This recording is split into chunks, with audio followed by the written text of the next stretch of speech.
Assalamualaikum warahmatullahi wabarakatuh. Yang terhormat Bapak Dr. Sparta, SE, ME, AKCA. Hari ini saya ingin mempresentasikan tugas metodologi penelitian akuntansi saya yang berjudul Analisis Financial Distress pada perusahaan properti dan real estate yang terdaftar di Bursa Efek Indonesia periode 2018 sampai dengan 2022. Oleh saya sendiri, Balkis Aisyah Handayani dengan NIM 2020 1211034.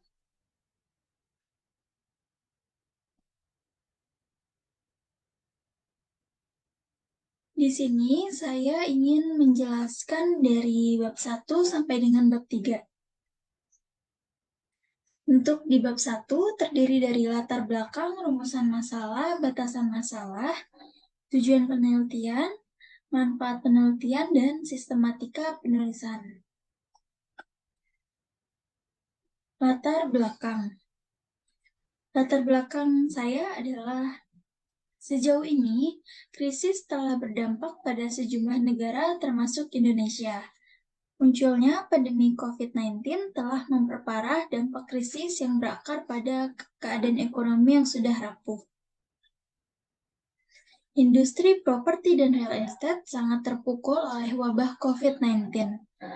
Kondisi makroekonomi yang mempengaruhi perusahaan properti dapat bervariasi tergantung pada sejumlah faktor, termasuk keadaan ekonomi yang lebih luas, suku bunga, tingkat pekerjaan, dan kepercayaan konsumen.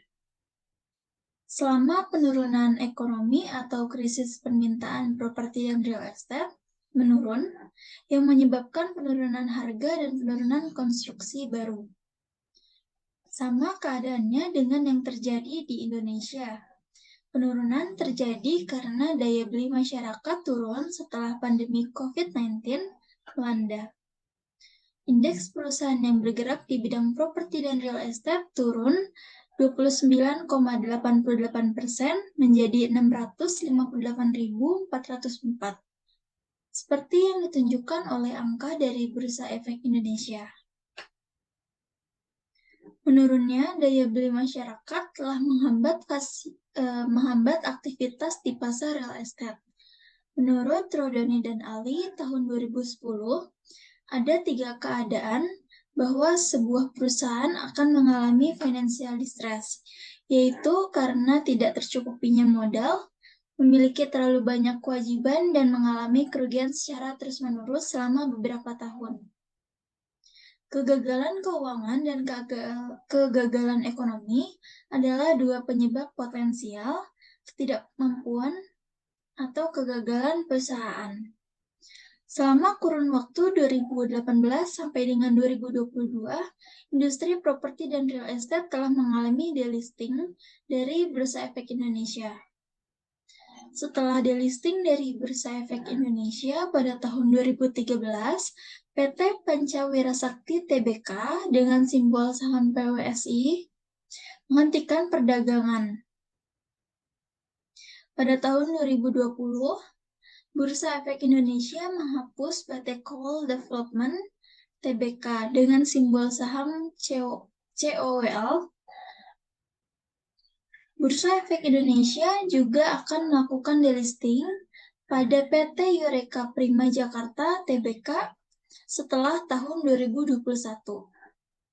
Di antara banyak penyebab delisting, perusahaan dari Bursa Efek Indonesia adalah kinerja yang menurun selama permodalan yang tidak memadai, beban utang yang signifikan, dan bunga. Kurangnya minat atau volume perdagangan yang rendah di saham perusahaan merupakan faktor penyebab lainnya. Menurut tabel dari nilai EPS yang bersumber dari IDX 2023, ada 4 perusahaan, yaitu perusahaan PT Bukit Darmo Property, PT Lipo Karawaci Tbk, PT Bakriland Development Tbk, PT Nirwana Development Tbk. Keempat ini mengalami financial distress selama periode 2018 sampai dengan 2022. Penurunan pasar real estate pada tahun 2008 merupakan indikator awal terjadinya krisis keuangan di Amerika Serikat. Indonesia dan seluruh Asia melihat dampak dari krisis keuangan global yang sedang berlangsung, yang dimulai pada tahun 2008 ketika sebuah virus muncul dan mengguncang seluruh perekonomian.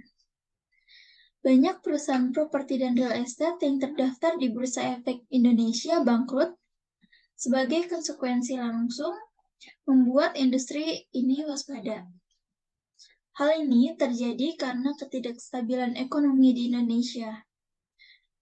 Jatuhnya nilai rupiah terhadap dolar berkorelasi dengan relatif tingginya suku bunga di banyak bank yang memberikan kontribusi terhadap ketidakpastian saat ini. Earning per share atau EPS merupakan salah satu komponen utama untuk memberikan gambaran prospek earning perusahaan di masa depan. Apakah sehat atau menurunnya perusahaan pada saat terjadi tekanan ekonomi tersebut. Faktor krusial berikutnya yang harus diperhitungkan oleh investor adalah price-earning ratio atau PER, merupakan jumlah rupiah yang harus dikeluarkan oleh investor untuk mendapatkan 1 rupiah earning perusahaan. Di sisi lain, angka EPS negatif menyeratkan bahwa perusahaan merugi karena pendapatannya lebih rendah daripada pengeluarannya selama periode pelaporan yang merupakan indikasi kesulitan keuangan. 4 perusahaan di industri properti dan real estate memiliki EPS negatif, yaitu pada tabel 1 tadi. Ini mengindikasikan kesulitan keuangan. Perusahaan dengan laba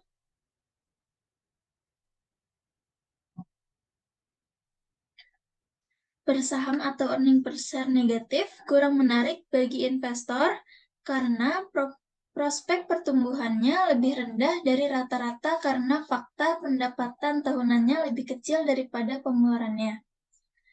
Dalam rangka mengamati aspek akuntansi serta ancaman atau risiko yang terdapat dalam perusahaan properti dan real estate, diperlukan analisis untuk menentukan apakah perusahaan tersebut akan mengalami financial distress atau kebangkrutan. Untuk mencegah investor melakukan kesalahan dengan berinvestasi pada perusahaan yang mengalami kesulitan keuangan, beberapa ahli ekonomi telah melakukan banyak penelitian untuk menilai kesehatan perusahaan. Ada sejumlah pendekatan yang digunakan untuk meramalkan masalah keuangan prospektif perusahaan. Yang pertama ada pendekatan Allman Z-score, Springate atau S-score, dan X-score. Semuanya memanfaatkan ukuran keuangan untuk mengidentifikasi potensi kesulitan keuangan bagi perusahaan. Investor yang ingin memasukkan uang ke dalam bisnis properti dan real estate akan mendapatkan keuntungan besar dari perkiraan keuangan perusahaan. Meskipun studi tentang financial distress keuangan bisnis Indonesia bukanlah hal yang baru. Studi ini unik karena menggunakan data perusahaan yang terbaru atau up-to-date. Berdasarkan penjabaran tersebut, sehingga didapatkan ketertarikan dalam diri saya untuk melaksanakan penelitian yang berjudul Analisis Financial Distress pada perusahaan properti dan real estate yang terdaftar di Bursa Efek Indonesia periode 2018 sampai dengan 2022. Selanjutnya ada rumusan masalah. Di sini saya mempunyai 3 rumusan masalah untuk penyelidikan atau penelitian ini. Yang pertama, bagaimana debt to equity ratio terhadap ekuitas dalam menentukan apakah suatu perusahaan properti dan real estate di Bursa Efek Indonesia berada dalam kesulitan keuangan. Yang kedua, Bagaimana return on asset yang mempengaruhi financial distress pada perusahaan properti dan real estate di Bursa Efek Indonesia. Yang ketiga, bagaimana inventory turnover mempengaruhi financial distress pada perusahaan real estate atau pada perusahaan properti dan real estate di Bursa Efek Indonesia.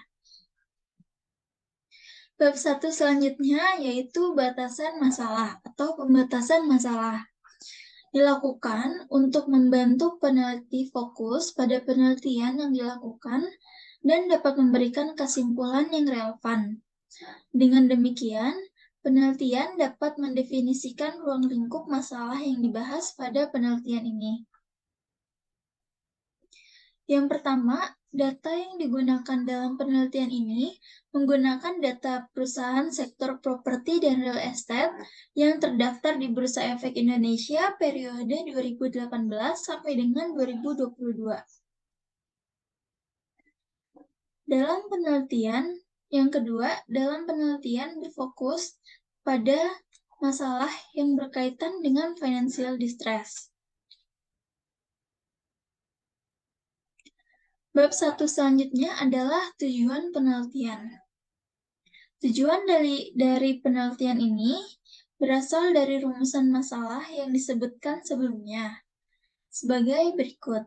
Yang pertama, tujuan dari penelitian ini adalah untuk menganalisis bagaimana debt to equity ratio atau DER terhadap ekuitas mempengaruhi peramalan krisis keuangan pada bisnis properti dan real estate yang terdaftar di Bursa Efek Indonesia.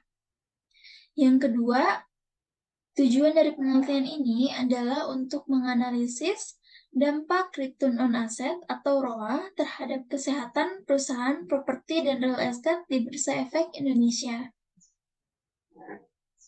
Yang ketiga, tujuan dari penelitian ini adalah untuk menganalisis hubungan antara perputaran persediaan atau inventory turnover dan kesulitan keuangan pada perusahaan properti dan real estate di Bursa Efek Indonesia. Pembahasan di bab 1 selanjutnya ada manfaat penelitian. Untuk lebih memahami bagaimana rasio keuangan berhubung dengan kesulitan keuangan, penelitian ini dapat berfungsi sebagai tolak ukur terhadap kesimpulan penelitian sebelumnya yang dapat dievaluasi. Yang pertama, manfaat praktis yaitu bagi manajer. Penelitian ini diharapkan dapat digunakan sebagai acuan dalam menentukan kebijakan hingga mampu melaksanakan penanganan yang tepat ketika perusahaan mengalami financial distress, serta sebagai bentuk upaya untuk mencegah financial distress. Yang kedua adalah bagi investor. Hasil dari penelitian ini diharapkan mampu memberi informasi perihal keadaan perusahaan yang dapat membantu memberi pertimbangan kapan seharusnya memberikan kepercayaan atau investasi di perusahaan. Yang ketiga, bagi peneliti selanjutnya. Peneliti berharap temuan ini akan membantu menginformasikan dan memajukan studi di masa depan yang akan lebih bermanfaat bagi individu yang membutuhkan. Selanjutnya ada sistematika penulisan. Sistematika penulisan ini terdiri dari 3 bab. Bab pertama yaitu pendahuluan, berisi latar belakang yang mendasari penelitian. Bab ini juga mencakup batasan masalah, rumusan masalah, tujuan penelitian, manfaat penelitian, dan sistematika penulisan. Bab 2, landasan teori. Berisi penjelasan dan teori yang menguraikan konsep dan teori dasar yang diterapkan pada penelitian. Bab 3 atau metode penelitian menjelaskan bagaimana penelitian dilakukan dengan menggunakan variabel penelitian, definisi operasional variabel, sampel penelitian, serta jenis, sumber data, dan teknik pengumpulan data yang digunakan.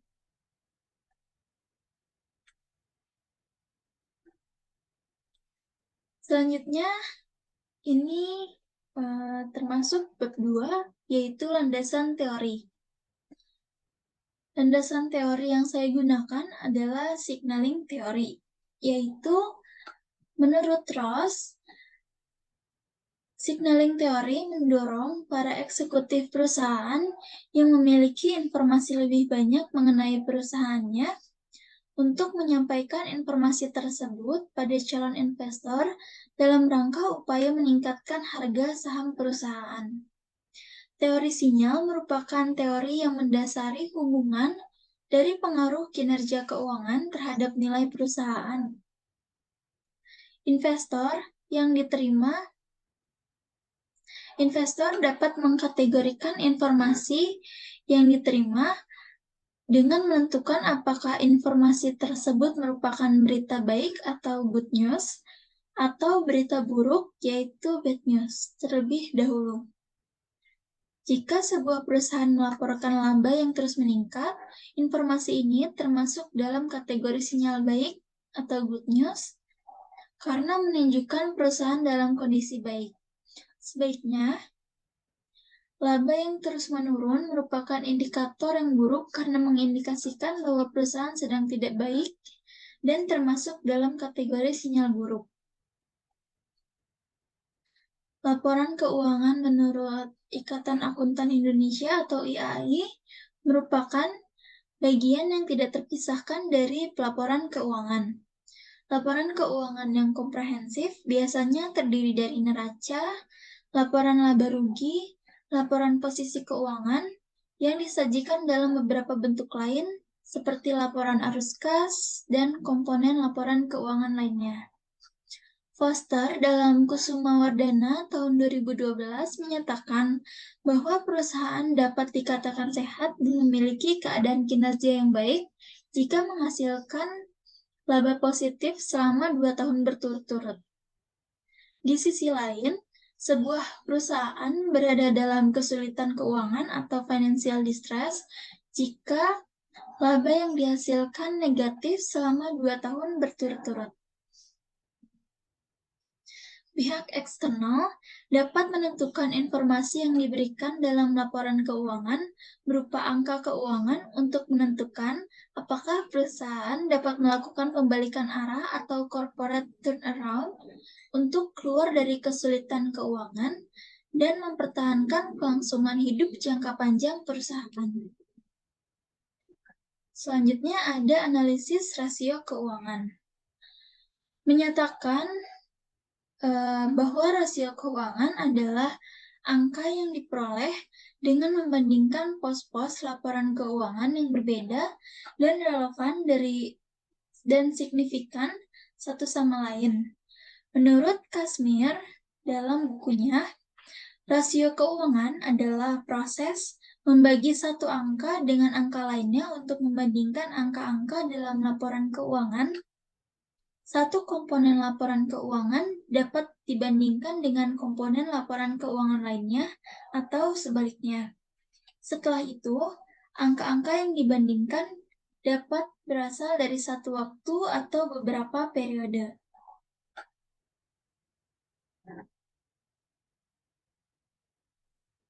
Selanjutnya, jenis-jenis rasio keuangan. Menurut Harmono, rasio keuangan diklasifikasikan menjadi 5, yaitu rasio likuiditas atau liquidity ratio, yang kedua rasio solvabilitas atau solvency ratio, yang ketiga rasio probabilitas atau probability ratio, yang keempat rasio aktivitas atau activity ratio, yang kelima rasio nilai perusahaan atau company value ratio. Sedangkan Kazmir membagi rasio keuangan menjadi 6, yaitu rasio likuiditas, rasio leverage, rasio aktivitas, rasio profitabilitas, rasio pertumbuhan, dan rasio penilaian. Rasio yang sering digunakan sebagai berikut. Yang pertama ada liquidity ratio, yaitu kemampuan perusahaan untuk memenuhi komitmen yang sudah jatuh tempo, termasuk yang terutang kepada pihak eksternal perusahaan, dapat diukur dengan liquidity ratio atau rasio likuiditas. Besarnya likuiditas menurut Harmono ditentukan oleh 4 alat ukur, yaitu current ratio. Current ratio adalah rasio yang membandingkan antara aset lancar perusahaan dengan perusahaan jangka pendeknya. Dengan utang jangka pendeknya.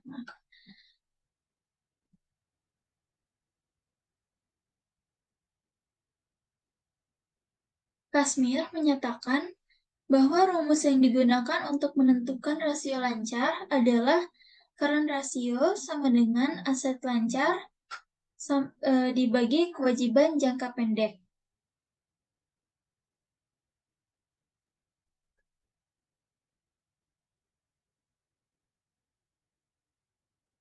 Yang B ada quick ratio, yaitu rasio antar aktiva lancar sesudah dikurangi persediaan dengan hutang lancar.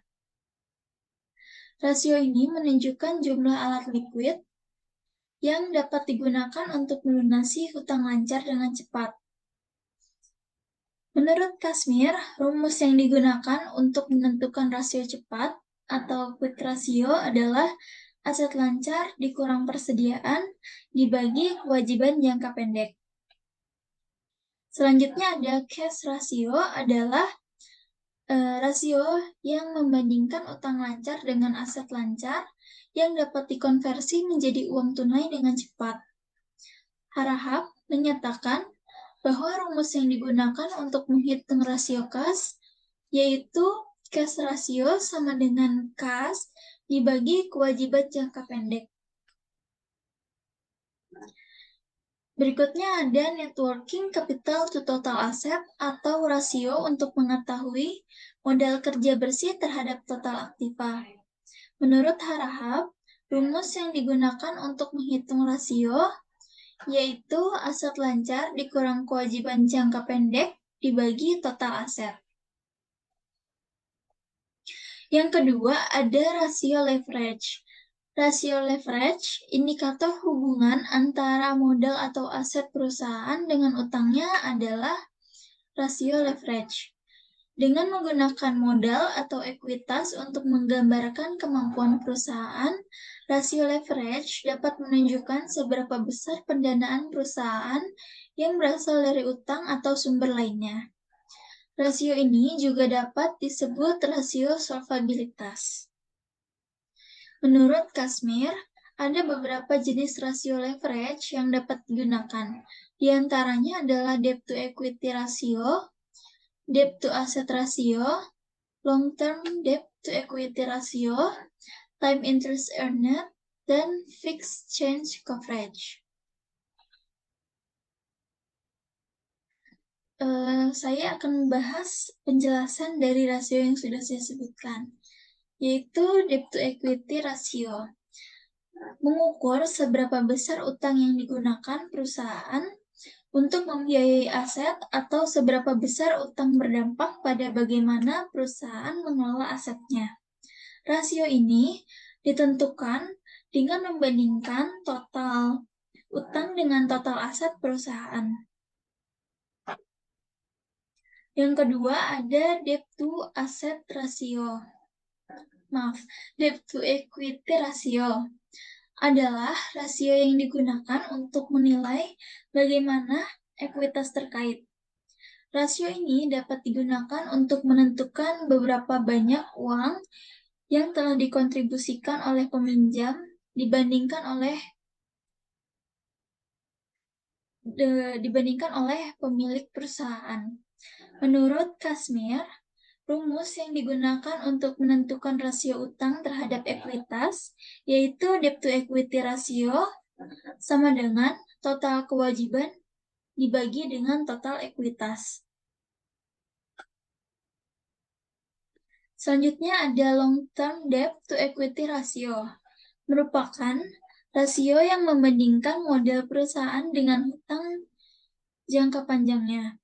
Menurut Kasmir, untuk menghitung rasio long-term debt to equity ratio ini, rumusnya kewajiban jangka panjang dibagi dengan ekuitas.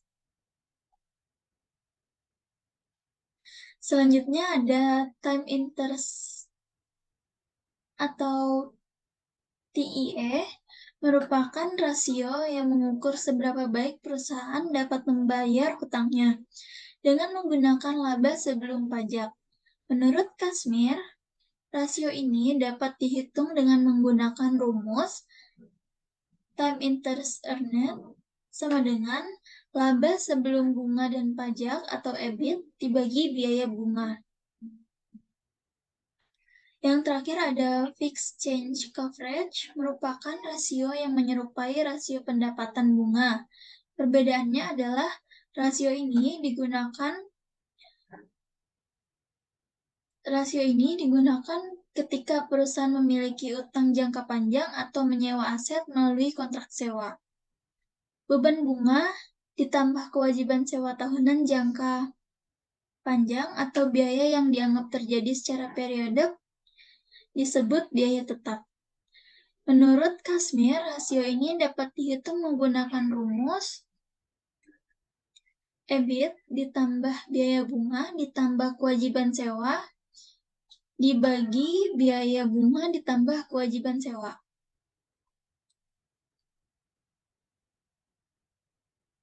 Rasio berikutnya yaitu rasio profitabilitas. Rasio profitabilitas menggambarkan kinerja fundamental suatu perusahaan dalam tingkat efektivitas dan efisiensi operasionalnya dalam menghasilkan laba. Menurut Kasmir, jenis-jenis rasio profitabilitas yang dapat digunakan yaitu profit margin on sales atau margin laba atas penjualan, yaitu rasio yang digunakan untuk menghitung margin laba atas penjualan. Rasio ini dapat diperoleh dengan membandingkan laba bersih setelah pajak dengan penjualan bersih. Rasio ini dapat dihitung menggunakan rumus untuk margin laba kotor dengan rumus penjualan bersih dikurang harga pokok penjualan dibagi penjualan. Untuk margin laba bersih dengan rumus laba bersih setelah bunga dan pajak dibagi penjualan. Yang kedua ada perputaran persediaan atau inventory turnover. Perputaran persediaan dapat diketahui sebagai rasio yang digunakan untuk menghitung seberapa sering dana yang diinvestasikan dalam inventory turnover dalam satu periode. Menurut Fredrickson, dalam Kasmir, rumus yang digunakan yaitu inventory turnover sama dengan penjualan dibagi persediaan. Yang ketiga ada perputaran aktiva tetap. Perputaran aktiva tetap adalah rasio yang digunakan untuk mengukur seberapa sering dana investasi berputar dalam satu periode.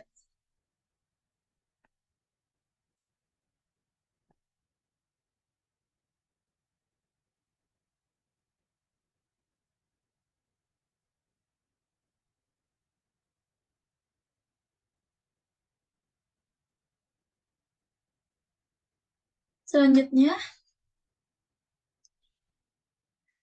rumus yang digunakan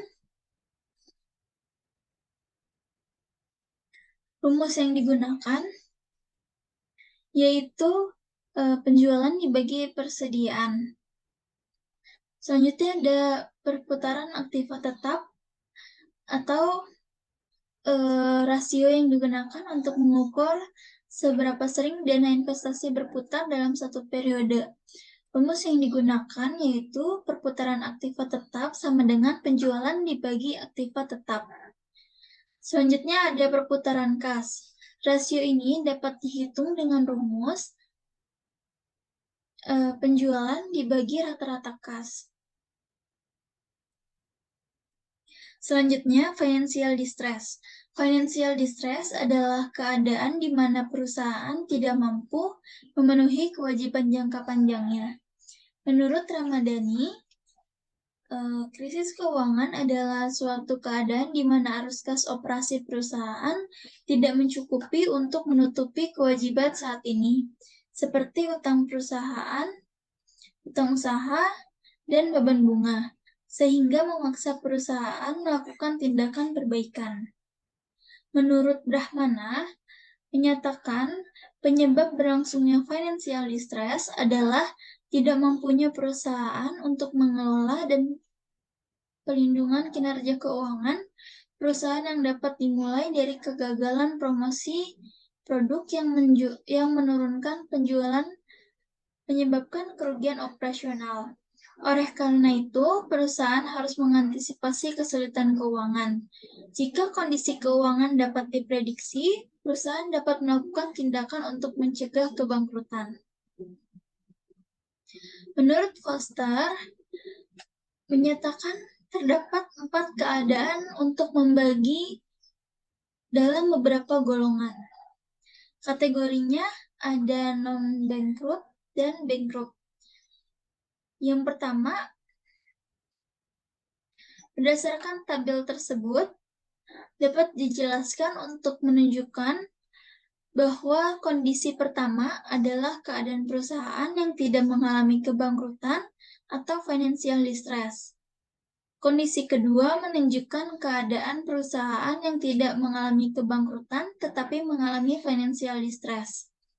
Kondisi ketiga menunjukkan keadaan perusahaan yang dinyatakan mengalami kebangkrutan namun perusahaan tersebut tidak mengalami financial distress. Kondisi keempat menunjukkan keadaan perusahaan yang dinyatakan mengalami kebangkrutan disertai financial distress. Menurut Brigham dan Gensky dalam Trinyangsi, financial distress terdiri dari beberapa jenis. Yang pertama, economic failure. Economic failure adalah keadaan ekonomi yang mengakibatkan pendapatan perusahaan tidak bisa menutupi semua pengeluarannya, termasuk biaya modal. Perusahaan yang terkena dampak economic failure dapat terus beroperasi jika investor berada atau bersedia untuk meningkatkan modalnya dan mendapatkan imbal hasil di bawah tingkat pasar. Apabila tidak ada modal yang tersedia sebelumnya, maka aset yang ada akan terus digunakan dan tidak mengalami pergantian, sehingga perusahaan mungkin terancam bangkrut. Yang kedua ada business failure. Business failure atau kegagalan bisnis adalah istilah yang digunakan oleh Dan dan Bradstead, yakni kumpulan dari kesalahan statistik sebagai penekanan hilangnya kreditor dapat menyebabkan bisnis berhenti beroperasi. Yang ketiga ada technical insolvency, adalah kondisi jika sebuah perusahaan tidak dapat membayar utang-utangnya yang jatuh tempo, maka perusahaan tersebut secara teknis bangkrut. Technical insolvency dapat menjadi gejala masalah likuidasi sementara yang dapat memperpanjang waktu yang dibutuhkan perusahaan yang bangkrut secara teknis untuk dapat meningkatkan kas melunasi utang dan bertahan hidup.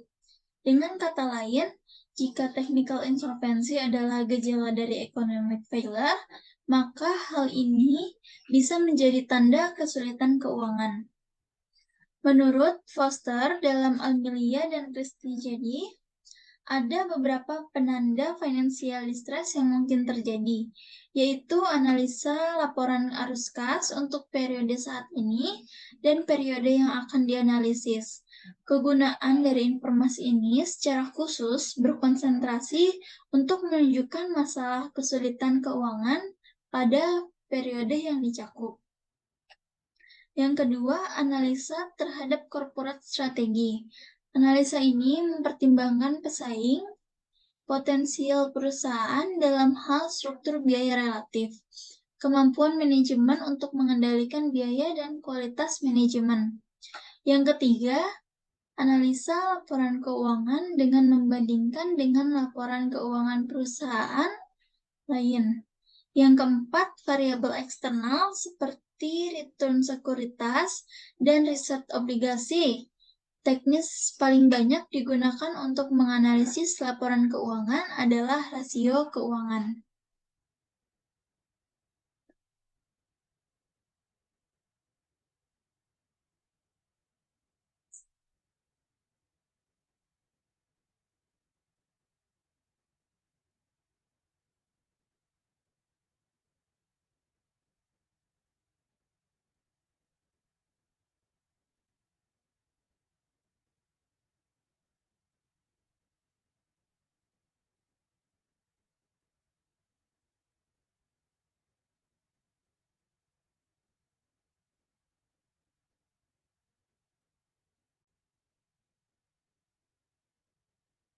Selanjutnya ada penelitian terdahulu. Penelitian mengenai financial distress telah dilakukan oleh peneliti sebelumnya, sehingga hasil dari penelitian tersebut dapat digunakan sebagai dasar penelitian ini. Yang pertama, penelitian yang dilakukan oleh Agustini dan Wirawati 2019 tentang pengaruh rasio keuangan, yakni rasio likuiditas, leverage, profitabilitas, aktivitas, dan pertumbuhan pada financial distress perusahaan retail yang terdaftar di Bursa Efek Indonesia. Berdasarkan penelitian tersebut, didapatkan hasil penelitian membuktikan bahwa rasio leverage berpengaruh positif pada financial distress. Rasio profitabilitas dan rasio aktivitas berpengaruh negatif pada financial distress. Rasio likuiditas dan rasio pertumbuhan tidak berpengaruh pada financial distress. Penelitian selanjutnya oleh Ananto et al. 2017, pengaruh good corporate governance, leverage, profitabilitas, dan ukuran perusahaan terhadap financial distress pada perusahaan barang yang konsumsi yang terdaftar di Bursa Efek Indonesia. Hasil dari penelitian ini adalah good corporate governance dan ukuran perusahaan tidak dapat digunakan dalam memprediksi kondisi financial distress perusahaan, sedangkan leverage dan profitabilitas dapat digunakan untuk memprediksi kondisi financial distress. Selanjutnya ada penelitian dari Shelly Wulandari et al. Tahun 2019, yaitu pengaruh free cash flow, kepemilikan institusional, profitabilitas, dan leverage terhadap kebijakan dividen tunai pada perusahaan properti dan real estate yang terdaftar di Bursa Efek Indonesia. Hasil yang didapatkan dari penelitian ini menunjukkan bahwa arus kas bebas, kepemilikan institusional, dan profitabilitas memiliki pengaruh yang signifikan terhadap kebijakan dividen yang diproksi dengan rasio pembayaran dividen.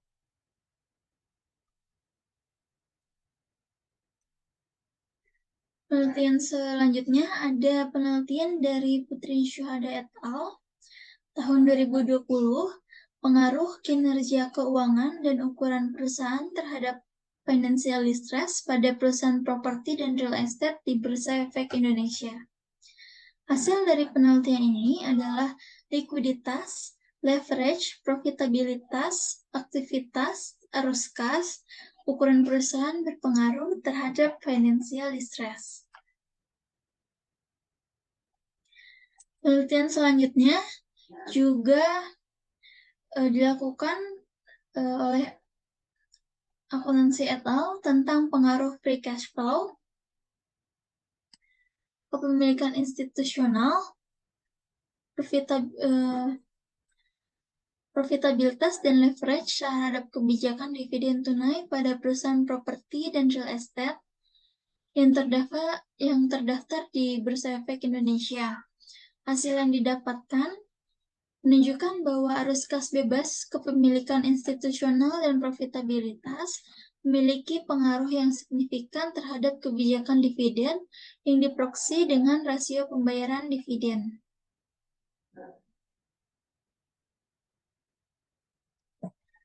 Penelitian selanjutnya oleh Julius tahun 2017 yang berjudul Pengaruh Financial Leverage, Firm Growth, Laba, dan Arus Kas terhadap Financial Distress. studi empiris pada perusahaan manufaktur yang terdaftar di Bursa Efek Indonesia tahun 2010 sampai dengan 2014. Hasil penelitian ini adalah bahwa menggunakan fungsi diskriminan dengan rasio keuangan sebagai variabel bebas dari rasio keuangan dapat membantu menegakkan diagnosis dan analisis kinerja keuangan. Penerapan fungsi diskriminan untuk menghitung Z-score dapat membantu dalam menghasilkan sinyal peringatan tentang kebangkrutan atau financial distress yang diharapkan jauh di atas kejadian kebangkrutan aktual. Penelitian selanjutnya oleh Rilantini 2017 yaitu yang berjudul Analisis Rasio Keuangan terhadap Kondisi Financial Distress pada Perusahaan Manufaktur yang terdapat di Bursa Efek Indonesia periode 2011 sampai dengan 2015. Hasil dari penelitian ini adalah EBIT berpengaruh negatif secara signifikan terhadap profitabilitas, financial distress perusahaan, CFOTA berpengaruh negatif secara signifikan terhadap profitabilitas financial distress perusahaan. Penelitian selanjutnya oleh Sunarji dan Sufiani, yaitu rasio keuangan dalam memprediksi kondisi financial distress perusahaan tekstil dan garmen. Hasil dari penelitian ini adalah bahwa berpengaruh negatif secara signifikan terhadap probabilitas financial distress perusahaan kinerja keuangan perusahaan tekstil dan garmen periode 2011 sampai dengan 2015 menunjukkan sebagian besar perusahaan masih memiliki nilai arus kas negatif sehingga tidak bisa membayar kewajiban yang sudah jatuh tempo. Hal ini mencerminkan kinerja perusahaan berada pada kondisi yang tidak cukup baik, namun kinerja keuangan perusahaan masih bisa ditingkatkan.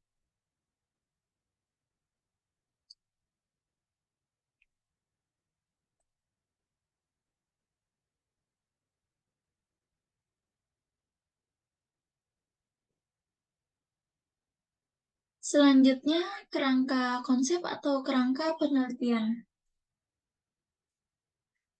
Kerangka penelitian ini, financial distress merupakan keadaan saat perusahaan berada di tahap turunnya kondisi keuangan sebelum kebangkrutan atau likuidasi di perusahaan terjadi. Perusahaan dianggap tidak sehat jika menunjukkan kondisi ini. Terlalu banyak kewajiban jangka panjang dan biaya operasional yang tidak sebanding dengan pendapatan menyebabkan kondisi financial distress. Penelitian ini menggunakan beberapa variabel, diantaranya variabel independen dan variabel dependen. Variabel independen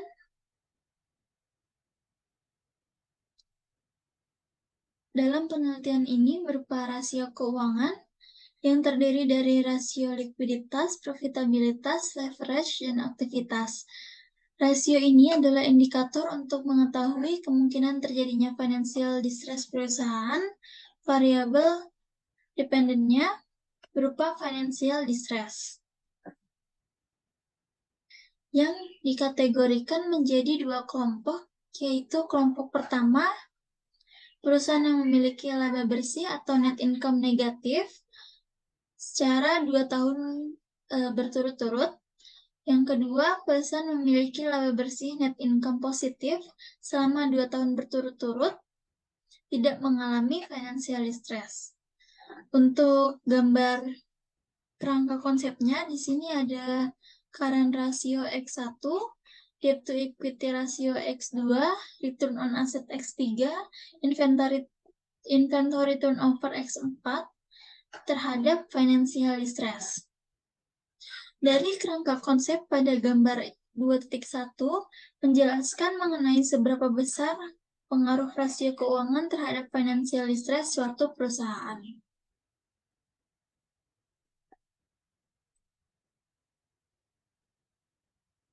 Hipotesis.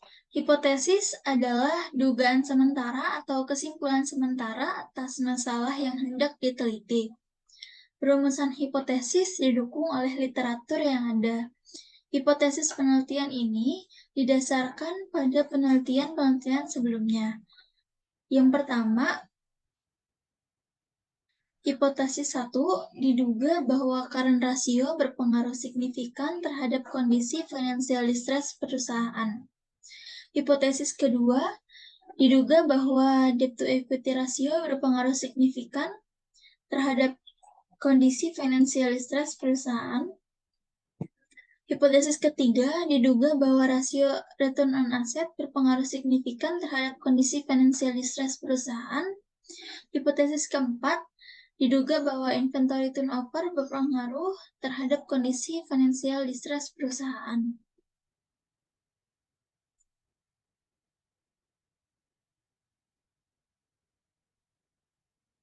Selanjutnya, bab 3 metode penelitian. Penelitian ini merupakan penelitian explanatory. Penelitian explanatory adalah penelitian yang bertujuan untuk menganalisis hubungan antara dua variabel atau lebih. Penelitian ini dilakukan untuk mendapatkan gambaran umum mengenai bagaimana rasio keuangan dapat mempengaruhi kondisi financial distress. Pendekatan dalam penelitian ini menggunakan pendekatan kuantitatif. Sumber data, penelitian ini menggunakan data sekunder. Data sekunder sendiri adalah data yang diperoleh dari pihak lain berupa laporan publikasi, data yang digunakan dalam penelitian, berasal dari laporan keuangan perusahaan, properti dan real estate yang terdaftar di Bursa Efek Indonesia pada tahun 2018 sampai dengan 2022. Data tersebut dapat ditemukan melalui websitenya IDX, yaitu idx.co.id. Selanjutnya di sini ada pengukuran variabel. Pengukuran variabelnya ada variabel dependen, yaitu variabel dependen yang digunakan adalah financial distress. Diukur menggunakan metode Altman Z-score. Model Altman Z-score merupakan model yang paling banyak digunakan dalam memprediksi financial distress. Rumusnya yaitu Z-score sama dengan 1,2 dikali X1, 1,4 X2, 3,3 X3, 0,4 X4. Semuanya dijumlahkan dan keterangannya X1 yaitu working capital dibagi total aset, X2 retained earning dibagi total aset, X3 earning before interest dan tax dibagi total aset, X4 book value of equity dibagi total liabilities. Dengan kriteria Z-score lebih besar dari 2,99 mengindikasikan bahwa ia berada dalam safe zone, yakni tidak memiliki masalah keuangan. Yang kedua, Z-score 1,8 kurang dari Z-score kurang dari 2,99 mengindikasikan bahwa ia berada dalam gray zone, yakni berada dalam kondisi aman dan berpotensi financial distress. Kondisi ketiga yaitu Z-score kurang dari 1,8 mengindikasikan bahwa ia berada dalam distress zone, yaitu kondisi tidak sehat dan dapat mengalami kebangkrutan. Selanjutnya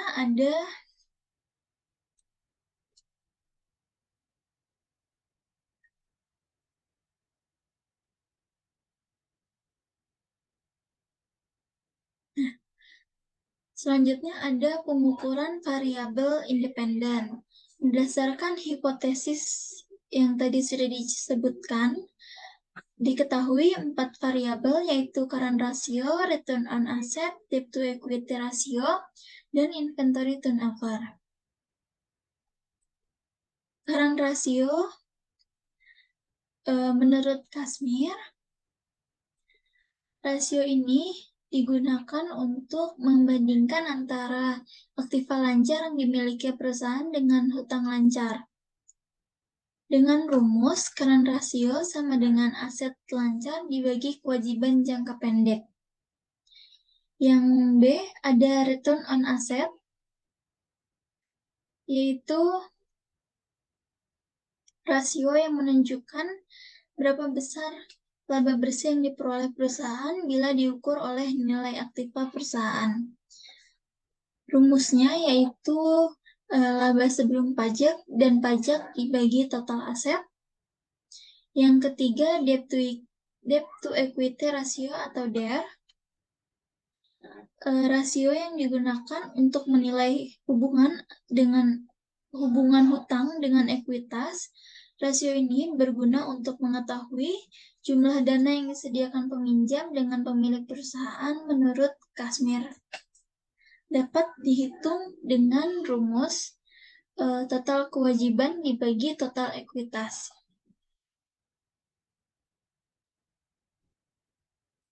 Selanjutnya ada inventory turnover.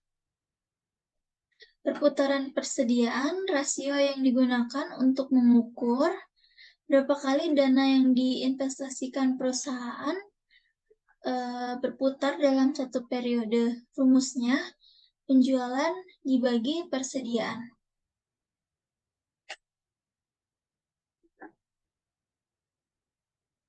Selanjutnya, populasi penelitian. Populasi penelitian ini diambil dari seluruh perusahaan properti dan real estate yang terdaftar di Bursa Efek Indonesia pada tahun 2018 hingga tahun 2022. Jumlah perusahaan yang tercatat adalah 62 perusahaan. Selanjutnya, sampel penelitian. Pemilihan sampel penelitian dilakukan secara purposive sampling, yakni populasi yang dijadikan sampel merupakan populasi yang memenuhi serangkaian ketentuan tertentu untuk mendapatkan sampel yang representatif. Ketentuan yang digunakan dalam pemilihan sampel yaitu yang pertama, perusahaan properti dan real estate yang terdaftar di Bursa Efek Indonesia sejak tahun 2018 hingga tahun 2022. Yang kedua, perusahaan tidak melakukan merger dan akuisisi. Yang ketiga, perusahaan yang mengalami financial distress selama lebih atau 2 tahun berturut-turut yang diukur menggunakan metode atau model Almond Z-score.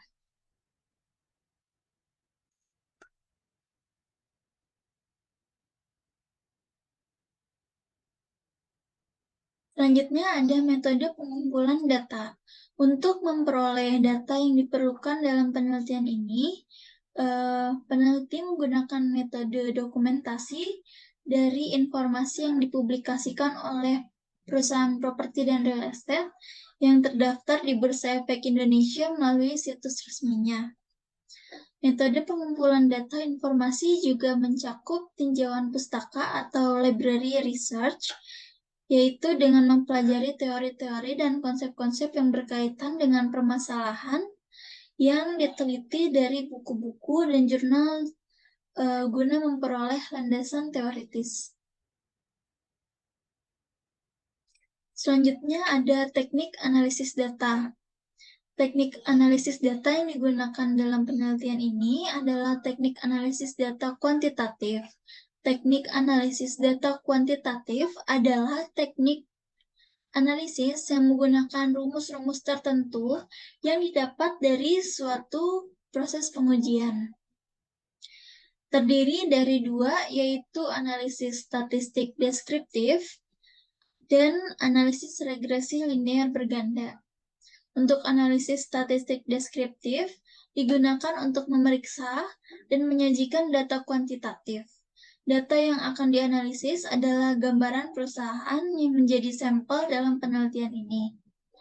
Sedangkan untuk analisis regresi linear berganda Teknik analisis data yang digunakan dalam penelitian ini juga menggunakan teknik analisis regresi yang bertujuan untuk menguji pengaruh satu variabel terhadap variabel lainnya.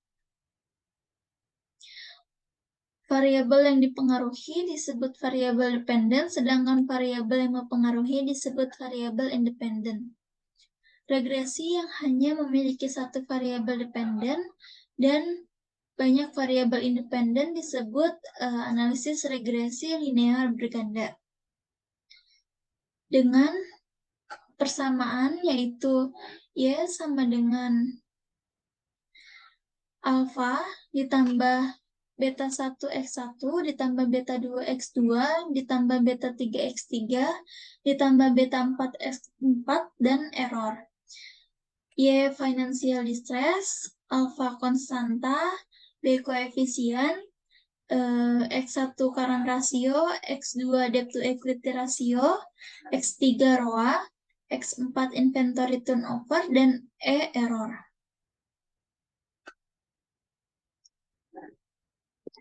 Selanjutnya ada uji asumsi klasik. Uji asumsi klasik ini terdiri dari 4, yaitu uji normalitas. Uji normalitas digunakan untuk menguji apakah model regresi variabel dependen dan independen memiliki distribusi normal atau tidak. Pengujian normalitas data dalam penelitian ini menggunakan uji Kolmogorov-Smirnov dan normal p-plot. Uji normalitas Kolmogorov-Smirnov yaitu suatu konsep pengujian dengan membandingkan distribusi data dengan distribusi normal pada umumnya.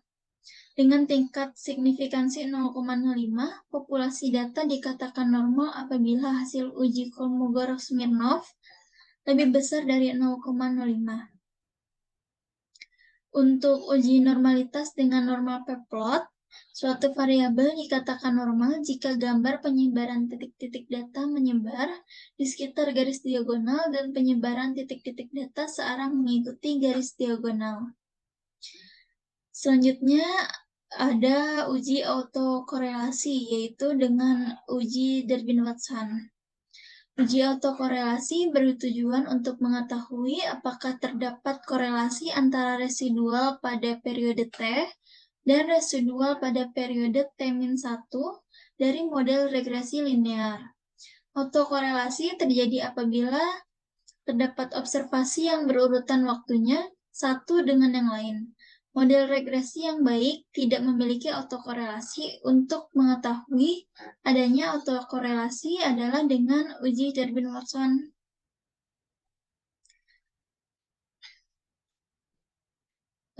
Untuk menguji Durbin-Watson ada beberapa kriteria, yaitu angka Durbin-Watson di bawah -2, berarti ada autokorelasi positif. Yang kedua ada angka Durbin-Watson di antara -2 sampai dengan 2, berarti tidak ada autokorelasi. Dan angka Durbin-Watson di atas 2 berarti ada autokorelasi negatif. Selanjutnya ada uji heterokedastisitas, yaitu bertujuan untuk menguji apakah dalam model regresi terjadi ketidaksamaan varian dari residual suatu pengamatan ke pengamatan lain. Dalam penelitian ini, untuk mendeteksi ada tidaknya gejala heterokedastisitas adalah dengan melihat grafik scatter plot. Yang terakhir ada uji multikolinearitas, yaitu pengujian multikolinearitas bertujuan untuk memenuhi salah satu asumsi penting dalam model regresi berganda, yaitu variabel-variabel independen dalam model regresi tidak berkorelasi secara sempurna. Uji multikolinearitas pada penelitian ini dilakukan dengan melihat angka tolerance dan variance inflation factor atau VIF dari variabel masing-masing variabel independen yang diuji. Batas yang digunakan angka tolerance adalah 0,10 dan batas untuk nilai variance inflation factor adalah 10.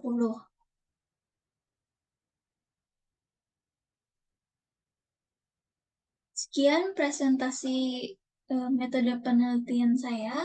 Kurang lebihnya mohon maaf. Wassalamualaikum warahmatullahi wabarakatuh. Dan saya ucapkan terima kasih yang sebesar-besarnya untuk Bapak Dr. Sparta yang sudah membantu memberi ilmu, membimbing saya selama perkuliahan berlangsung.